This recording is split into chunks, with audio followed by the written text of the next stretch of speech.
మేము 4 sisters, 3 of us last sister మాత్రం advocate. యాక్చువల్గా మేము వెళ్ళి ఈవె స్టూడెంట్స్ అలా ఒక ఆర్గనైజేషన్కి వెళ్ళాము. అక్కడ అందరూ disability, like blind, hearing handicapped, physically handicapped and mental retarded.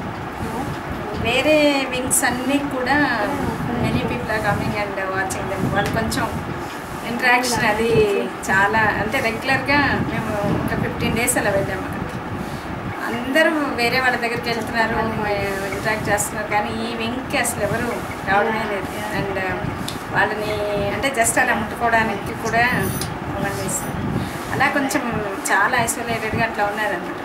అప్పుడు మేము ఆ ప్రిన్సిపల్ని అడిగాం, ఎట్లా వీళ్ళ లైఫ్ ఫ్యూచర్ ఏంటి అంటే, వాళ్ళు ఉన్నంత వరకు అట్లా లైఫ్ ఉంటుంది, ఆఫ్టర్ దట్ పెద్దగా లైఫ్ స్పాన్ కూడా ఉండేది కాదు అప్పట్లో, బట్ ఇప్పుడు కొంచెం బెటర్ అయింది.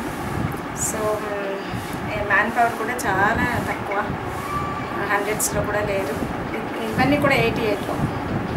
సో అలా ఎవరన్నా ట్రైనింగ్ అది అయ్యి వాళ్ళకి ట్రైనింగ్ ఇచ్చేవాళ్ళు అట్లంతా చాలా తక్కువ ఈ ఏరియా.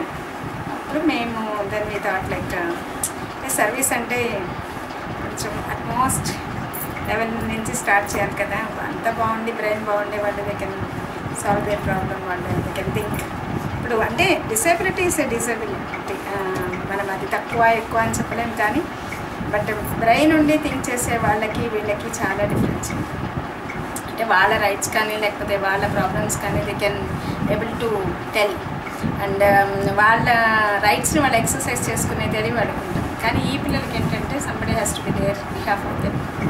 వాళ్ళ గురించి వేరే వాళ్ళు మాట్లాడితే కానీ వాళ్ళకి లైఫ్ లేదు. సో అలా మేమంతా అలా మొదలైంది. అండ్ ఎన్ఐఎంహెచ్లో మేమంతా ట్రైనింగ్ తీసుకున్నాం. ఆఫ్టర్ దట్ ఒక 2 ఆర్గనైజేషన్స్లో వర్క్ చేస్తాం. ఒక ప్లేస్లో ఎలా అయిపోయిందంటే, సెకండ్ ఆర్గనైజేషన్లో వర్క్ చేసేటప్పుడు చాలా ఫండ్స్ అది ఉండేది, మ్యాన్ పవర్ అది బాగుండేది, చాలా మంచి స్కూల్ ఇట్ వాస్ లైక్. కాకపోతే ఏంటంటే మేము ఎంత ఇప్పుడు మా క్లాస్ వరకు we are able to do something, కానీ మిగతా పిల్లలందరికీ కూడా జస్టిఫై చేయలేకపోయారు. మేనేజ్మెంట్ పెద్దగా ఇంట్రెస్ట్ తీసుకునేవాళ్ళు కాదు, అంటే మ్యాన్ పవర్ చాలా తక్కువ, ఎవరితో కూడా. బట్ ఇక్కడ కూడా మాకు ఆ ప్రాబ్లమ్స్ ఉంటాయి, బట్ సర్వీస్ జనరస్గా సర్వీస్ వెళ్ళాలనేది మాకు అలా అనిపించేది. పిల్లలు చాలా deprived. Then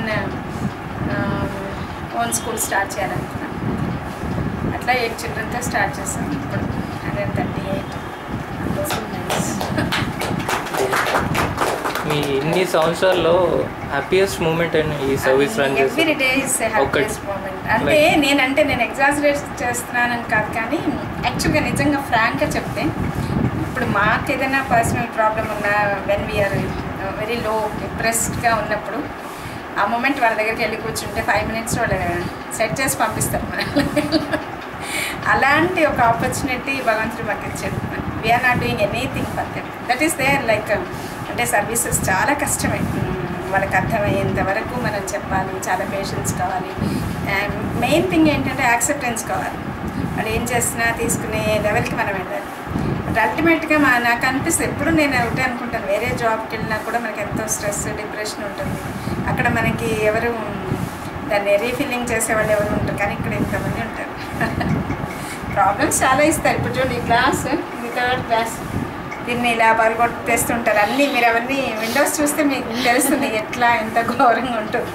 and bathroom Windows అన్నీ మేము ఒక పేపర్తో కవర్ చేసాం, బికాస్ 10-15 times రీప్లేస్ చేసాం. ఎనీ డొనేషన్ అంతా అలా వెళ్ళిపోతుంటే మెయిన్గా ఉండేవి వెనక్కి వెళ్ళిపోతున్నాయని దాన్ని అన్నిటికీ ఆల్టర్నేటివ్ కనుక్కోవడం మొదలెట్టాం. అండ్ ట్యాప్స్ ఎక్కడ ట్యాప్ కనెక్షన్ వర్కింగ్లో ఉండదు. వాళ్ళు తిప్పి నేను అదే రాస్తాను ఆర్టికల్లో కదా, ముందు పోయి తిప్పేసేస్తారు, అది కొంచెం తిరిగి వాటర్ రావడం వల్ల ఇంకా అందరూ అదే చేస్తారు. సో అవన్నీ క్లోజ్ చేసి డ్రమ్లో నీళ్ళు పెట్టి పెట్టడం మొదలెడితే ఆ ఉన్న నీళ్ళన్నీ అవి చేస్తారు. ఇలా ఇప్పుడు ఆ ట్యాంకర్స్ చూసారా, ఎవ్రీ ఆల్టర్నేట్ డే నీళ్ళు కొనాలి, 300 rupees దానికి. ఇట్స్ లైక్ ఆల్ ఎక్స్పెండిచరే. కాకపోతే ఏంటంటే మేము this is 13th year, 10 years నుంచి మా దగ్గర ఉన్న పిల్లలంతా పైన పిల్లలు మీరు చూసే ఉంటారు. ఇండిపెండెంట్గా బయోడేటా రాస్తారు, లీవ్ లెటర్ రాస్తారు. నార్మల్ చిల్డ్రన్ స్పెల్లింగ్ మిస్టేక్ చేస్తారేమో కానీ విడిచేది అంత పర్ఫెక్షన్ వస్తుంది అన్నమాట. అండ్ డాన్సెస్ ఒక 5-6 సాంగ్స్కి ఏ మూమెంట్ ఎక్కడ వేరే సాంగ్ది కలపకుండా చేస్తారు. అంత మెమరీ అలా పెరిగింది. అంటే practice, everything is practice. And మేము ఈ చూయింగ్ అది చాలామందికి రాదు. వాళ్ళకి షుగర్ 10 పీసెస్ జాస్ కింద ఇలా పెట్టే లోపల నమలేస్తారు, వేళ్ళన్నీ సెన్సేషన్ అయిపోతుంది. ఇక ఇలా లాభం లేదని లేయర్స్ బ్యాండేడ్స్ వేసి చేతులకి 1, 2 వేస్తే అవట్లేదు, 4, 5 వేసుకొని అలా. అంటే వాళ్ళు మమ్మల్ని అలా ట్రైన్ చేస్తున్నారు. ఒక ప్రాబ్లం వస్తే సొల్యూషన్ మనం ఎలా వెతుకుతామో అలా సైంటిస్టులు వాళ్ళంతా. అండ్ చాలామందికి ఇప్పుడు చిన్నోడు ఒకడు ఉన్నాడు బయట, నేను వచ్చినప్పుడు చూసి ఉంటాను. వాడికి స్వీట్ ఇష్టం ఉండదు. మీరు ఏది పెట్టిన, మీరు ఒక డాక్టర్ కదా వాడికి ఎవరికైనా కూడా ఆ ఏజ్లో షుగర్ లెవెల్స్ తగ్గిపోయి అన్కాన్షియస్ అవుతారు, వాడు అవుతాడు అలా. ఎందుకంటే ఏది బాడీలోకి రానివ్వడం. పాలు ఇస్తే షుగర్ కలిపితే పాలు తాగడం. కారం మీరు పెట్టిన బజ్జీలు ఎంత బాగా తింటారు. మిరపకాయ తీసి ఇస్తాం, వీళ్ళన్నీ ఎంజాయ్ చేయాలి, అన్నీ తినాలి, ఆల్ ఫుడ్ వాళ్ళకి టేస్ట్ తెలియాలి అన్నట్టుగా అన్నీ తెప్పిస్తాం. వాటిని మిరపకాయ తీస్తుంటే నా చేయి పట్టుకుంటే అటు తీయొద్దని, ఆ టేస్ట్ అంత వాడికి అంత కారం పిచ్చి అనమాట అలా. మరి దాంట్లో చూడండి ఎంత అద్నాన్ అక్రమ్ వాళ్ళంతా కూడా స్వీట్స్ తినారు, వీళ్ళందరూ కాదు. సో మేము ఇప్పుడు ఏంటి సండేస్ ఎక్కువ ఈవినింగ్ స్నాక్స్ అది ఇస్తే ఈ పకోడీ బజ్జీ ఇవన్నమాట ఇవి ఇస్తున్నాం. రెగ్యులర్గా ఇడ్లీ దోశ చపాతీ ఇవన్నీ ఇస్తాం, కానీ ఇవి కొంచెం వెరైటీగా ఉంటుంది. అట్లాగా ఒక్కొక్క చైల్డ్ వాడికి మేము చూయింగ్ నేర్పించడానికి క్యారెట్ పీసెస్ పెట్టి దానికి లైమ్ జ్యూస్ రాసి పెప్పర్ పౌడర్ వేస్తే, పెప్పర్ పౌడర్ పవర్ సరిపోలే వాడికి. మీరు తెలుసా, రా కారం పొడి అది రాసి ట్రైనింగ్ ఇచ్చాం వాడికి. అట్లా వాడికి ఆ చూయింగ్ వచ్చింది, ఏదన్నా వాళ్ళ మింగేసేవాడు అనమాట. అలా ప్రతి ఒక్కటి కూడా ఏంటంటే they taught us so many things. అలా మా ట్రైనింగ్ మాకు పెద్దగా హెల్ప్ చేయలేదు, ప్రాక్టికల్ ట్రైనింగ్ అంటే ఉంటుంది. రెసిడెన్షియల్ అంటే 50 చిల్డ్రన్ ఇక్కడ ఉంటారు, మిగతా వాళ్ళు టేక్ కేర్. వీళ్ళ పేరెంట్స్ కొంతమందికి పేరెంట్స్ లేరు, కొంతమందికి ఉన్నారు. అంటే కొంతమందికి సింగిల్ పేరెంట్ అట్లా, కొంతమంది గ్రాండ్ పేరెంట్స్ ఉన్నారు. అంటే టోటల్గా ఆర్ఫెన్స్ అని చెప్పలేదు, గ్రాండ్ పేరెంట్స్ ఉన్నారు, కానీ వాళ్ళంతా ఓల్డ్ ఏజ్ హోమ్లో అట్లా ఉన్నారనమాట. వాళ్ళు డిపెండెంట్స్. అండ్ మెయిన్గా ఏంటంటే ఇప్పుడు వీళ్ళు ఇది క్యూర్ అయిపోయి సెల్ఫ్గా లైఫ్ లీడ్ చేయగలిగే స్టేజ్కి రావడం చాలా రేర్. ఎక్కువ కేసెస్ సివియరే ఉంటారు అనమాట. ఇక్కడ నుంచి ఎవరైనా ఇంటికి వెళ్ళడం ఇంటికి వెళ్ళడం కాదు, కానీ అసిస్టెంట్ జాబ్ వరకు వచ్చిన వాళ్ళు ఉన్నారు. మొత్తం మేము ఒక 260 చిల్డ్రన్ ట్రైనింగ్ ఇస్తే అందులో 10 children are able to do some work. అంత తక్కువ. బట్ వన్ థింగ్ ఏంటంటే వాళ్ళ పనులు వాళ్ళు చేసుకొని ఎవరి మీద డిపెండ్ అవ్వకుండా. సోషల్ ప్రాబ్లమ్స్ ఎక్కువ ఉంటాయి, సోషల్ స్కిల్స్. మీరు ఉమా ఆ కేసెస్ జ్యోతి మరి మీకు చెప్పారో లేదు తెలియదు, కానీ ఉమా అనే అమ్మాయి ఉంది. అది మీరు ఆ చంద్రముఖి మూవీ ఎవరు చూడకుండా ఉండరేమో, అందరు చూస్తే అదే క్యారెక్టర్. అబ్బా ద వే షీ టాక్స్, ఎంత స్మూత్గా ఎంత బాగా మాట్లాడుతుందో, అన్ని శ్లోకాలన్నీ అంత బాగా చెప్తున్నారు. కానీ దానికి కోపం వచ్చిందండి. అసలు మా ఫర్నిచర్ చూసారా ఎంత వెయిట్ ఉంటాయి, అవి కూడా ఎత్తేస్తాయి. అండ్ ఆ చైర్స్ ఎత్తేస్తుంది, తెలిసి ఎత్తి ఇలా విసిరేస్తుంది. మేము అనుకుంటాం దీనికి ఇంత ఇదేలా వస్తుందని. ఇంకా ఎవరైనా టీచర్ ఏమా ఏం చేస్తున్నాను, ఆ పిచ్చి కొంచెం హైగా వెళ్ళిందంటే ఆ చైర్ పడేసి వచ్చి టీచర్ని కూడా వాళ్ళకు కూడా అంటే ఆ మూమెంట్లో ఏం చేయాలో తెలియదు. జనరల్గా క్రైసిస్ ఏదైనా వచ్చినప్పుడు ఇంకా మేము ప్రాక్టీస్ అయ్యి ఉన్నాం కాబట్టి మాకు తెలుస్తుంది, ఓకే దెబ్బలు తినకూడదంటే జాగ్రత్తగా మనం మాట్లాడాలి. ఇదంతా మేము స్టాఫ్ మీటింగ్లో స్టాఫ్ చెప్తాం. కానీ ఆ మూమెంట్లో ఎలా ఉంటుందంటే ఒక భయం, కోపం ఇవన్నీ వస్తాయి. అంతా ఆలోచించి దగ్గరికి వెళ్ళే అంత ఇది చాలా తక్కువ మంది. అప్పటికి ఏం చేస్తుంది, అలా ఇంకా వెళ్ళేసేసి పైన లాస్ట్ టైం ఒక టీచర్ని వెళ్ళి ఇలా జుట్టు పట్టేస్తాం. ఎంత మేము గట్టిగా టీచర్ అరుస్తున్నారు, పిల్లలంతా ఒక పక్కకు వచ్చేస్తారు, ఒక పక్కకు వచ్చి ఉమా కొడుతుంది, టీచర్ కొడుతుంది, వాళ్ళు ఇంకా అరుస్తూ ఉంటారు. సరే నేను కింద నుంచి పైకి పరిగెత్తి వెళ్ళేటప్పటికి అసలు వదిలట్లా. నేను కూడా అంటే కొంచెం ఇదిగా ఏ ఉమా ఏం చేస్తున్నాను అని అంతే, తను వదిలేసేసి నన్ను ఇలా బట్టి ఎగరేస్తాను. అయితే నిజం, కానీ ఒక ప్రాబ్లం మనం ఫేస్ చేస్తే దాని తర్వాత అంటే కొంచెం ఆ మూమెంట్లో మనకి అవన్నీ కూడా బాధ అనిపిస్తుంది, కానీ తర్వాత కొంచెం కొంచెం దాని ఇది తగ్గుతుందేమో. అదేం చేస్తుంది అలా ఇలా స్కిన్ ఇలా బట్టి ఇలా ఇచ్చేసేటప్పటికి బ్లడ్ వస్తుంటే నాకేమో కళ్ళ నీళ్ళు వచ్చేస్తుంది. అయితే నేను ఏడుస్తుంటే దానికి అలా నచ్చలే, అంటే ఏడవద్దు అని అరుస్తుంది. సరే నేనన్నా చూడు ఇట్లా బ్లడ్ వస్తుంది, చూడు ఇలా గిల్లేసావు అని వేరే టీచర్లు ఎవరు కాటన్ వాటర్ అంతా తెచ్చారు.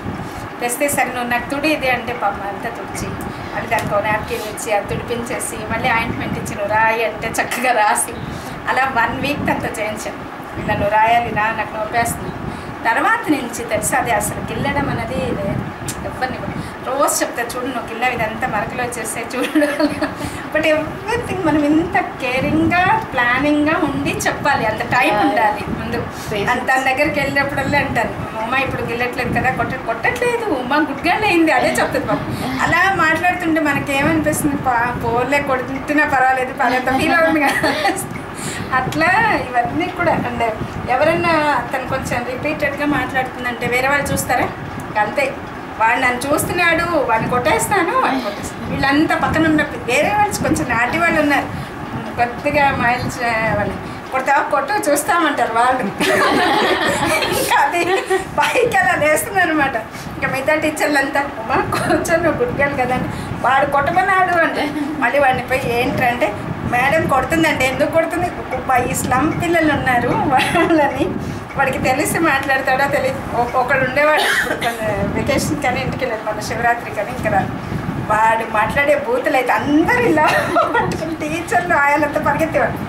అలా వాడు ఎత్తితే రే మల్లేష్ నువ్వేం మాట్లాడుతున్నావు అంటే నేను అట్లాగే మాట్లాడతాను మేడం, వాడు నన్ను తిట్టిండో నేను అట్లాగే మాట్లాడతాను. అరే నువ్వు అట్లా మాట్లాడకూడదు, ఎవరు నీ పక్కన కూర్చోరు, నిన్ను క్లాస్లో టీచర్ పిల్లలంటే ఎందుకు పిలవదా టీచరు అట్లా. తర్వాత వాడికి అన్నీ చెప్పి చూడు వాళ్ళు అలా మాట్లాడుతున్నారు, వీళ్ళు ఇలా చేస్తున్నారు, ఆయా ఇలా మాట్లాడుతుంది. ఇంకా ఇవన్నీ చెప్పినంత ఇప్పుడు అనమాట కోపం వస్తూ ఉంటుంది వాడికి అప్పుడప్పుడు. ఇంకా వీళ్ళంతా కూడా అయితే మేడంని పిలవాలా, శాంతి మేడం నీతో మాట్లాడరు అట్లా అంటే అప్పుడు వద్దు మేడం మాట్లాడాలి. కానీ పాప నిజంగా వాళ్ళు ఇన్నోసెన్స్, వాళ్ళని మనం ఎలా తిప్పితే అలా అన్నట్టు. అండ్ ఆ చాక్లెట్ అది ఇస్తే బాగా అవి ఇష్టం. ఈ చిన్న చిన్న చాక్లెట్లన్నీ సరిపోవు అనమాట. ఏంది ఇంత చాక్లెట్ ఇచ్చినావు అంటాడు. సో వాడి కోసం పెద్దవి ఉంచాలి. వాడు చేసి రే నువ్వు చాలా అలా చేస్తున్నావు, నీళ్ళు అంటే తీసుకెళ్ళి లోపల పోయి ఒక 5 బిందెలు పోస్తాడు. పోసినాక మేడం నాకు చెయ్యి నొప్పేస్తుంది మేడం, సరే నువ్వు వద్దులే కూర్చో అంటే వాళ్ళు వేరే వాటిని నింపేస్తారు, రే డ్రమ్ము నువ్వు కూర్చో, ఎందుకు నేనే నింపుతాను నేనే చేస్తాను. పాప ఆ డ్రమ్ము నింపేదాకా వాడు వేరే వాడిని ఆ బిందె ముట్టుకొని వాడికి తెలుసు. అంత ఎవరంత సిన్సియర్గా వర్క్ చేస్తారు చెప్పండి. మనం ఎంత మనీ ఇచ్చినా కూడా ఎక్కడ టైం పాస్ చేద్దామనుకుంటారు మనుషులు, కానీ ఆ పిల్లలు అంత ఇదనమాట. అందుకే నేను అంటాను జనరల్గా బయట వేరే ఎక్కడ అందరికీ ఇంటెలిజెన్స్ ఉండి చాలా ఇదిగా బ్రైట్గా షార్ప్గా ఉన్నా కూడా వీళ్ళలాగా మాత్రం కాదు. They are really God created them అని. అంటే చాలామంది అడుగుతారు మేము అంటే నార్మల్ ఎడ్యుకేషన్ అయితే మేము సపోర్ట్ చేస్తామండి. అంటే మాది చైల్డ్ స్పాన్సర్షిప్ ఇట్లా ఉందనమాట, స్కీమ్స్ ఉంటే what we get madam finally ఆ సాటిస్ఫాక్షన్ ఉంటుంది కదా. నార్మల్ చైల్డ్కి అయితే ఎడ్యుకేషన్ సపోర్ట్ చేస్తే వాడు జాబ్ తెచ్చుకొని మ్యారేజ్ చేసుకొని ఒక ఫ్యామిలీని రన్ చేసే లెవెల్కి వస్తారు. కానీ వీళ్ళు ఎప్పుడు డిపెండెన్సే కదా అంటారు. వాళ్ళు అంటే అకాడమిక్ లెవెల్స్ మాత్రమే మనం చూస్తూ పోతాం, కానీ లైఫ్లో వాళ్ళకి ఒక రైట్ ఉంది కదా, they have a right to live. అది ముందు మీరు రియలైజ్ అవ్వండి. మనం ముందు బాగుంటే దెన్ అవన్నీ వస్తాయి. వాడికి కావాల్సింది వాడికి ఇవ్వడానికి, వాడికి భోజనం పెట్టడానికో థెరపీస్ ఇవ్వడానికో మాకు స్పాన్సర్షిప్ కావాలి అట్లా చెప్పాలి మేము. ఒక్కోసారి అదే అనిపిస్తుంది మాకు. అంటే పీపుల్ ఎంత అంటే మనం ఏదైనా ఇన్వెస్ట్ చేస్తున్నామంటే ఎంత అవుట్కమ్ ఉందనేదే చూస్తారు చాలా వరకు అలా. బట్ అన్నీ ఎక్స్ప్లెయిన్ చేసిన తర్వాత దాన్ని రియలైజ్ అనమాట. అవును కదా.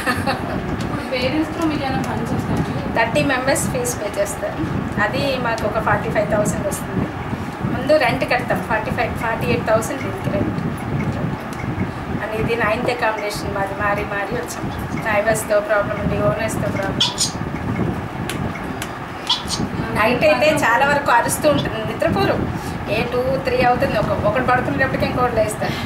ఈ పక్కన వాటి పాపం వాళ్ళని ఏమనలేము. ఎవరి అంటే వాళ్ళ ఇంట్లో వాళ్ళే హ్యాపీగా ఉండాలనుకుంటారు. మా వాళ్ళు అరిచే అరుపులకైతే నిజంగా ఏదో జరిగిపోయిందని పరిగెత్తుకొస్తారు జనం. అట్లా. Thank you madam. యా